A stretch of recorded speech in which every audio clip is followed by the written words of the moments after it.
ইবাদত করার জন্য দাউদ আলাইহিস সালামের নিকটে হাজির হল এবং বেশিরভাগ মৎস্যজীবী দাউদ আলাইহিস সালামের কথা অমান্য করে ভোরবেলায় সমুদ্রে মাছ ধরতে চলে গেল। সারাদিন আনন্দ করে মাছ ধরল এবং সেগুলো বিক্রি করে অনেক টাকা উপার্জন করল। রাতের বেলা তারা সবাই নিজের বাড়ি চলে আসল।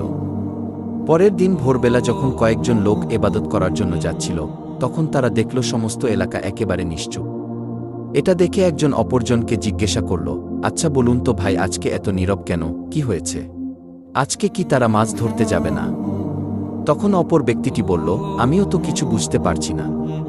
অন্যান্য দিন সকল জেলেরা হইচই করে মাছ ধরতে যায়, কিন্তু এত নিস্তব্ধতা কখনোই দেখা যায়নি। চলুন আমরা সেখানে গিয়ে দেখি।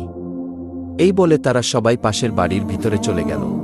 সেখানে গিয়ে তারা যা দেখল তাদের যেন শ্বাস বন্ধ হয়ে গেল। তারা দেখল একদল বড় বড় বাদর মাটিতে পড়ে গড়াচ্ছে। ওই লোকগুলোকে দেখা মাত্র বাদরগুলো তাদের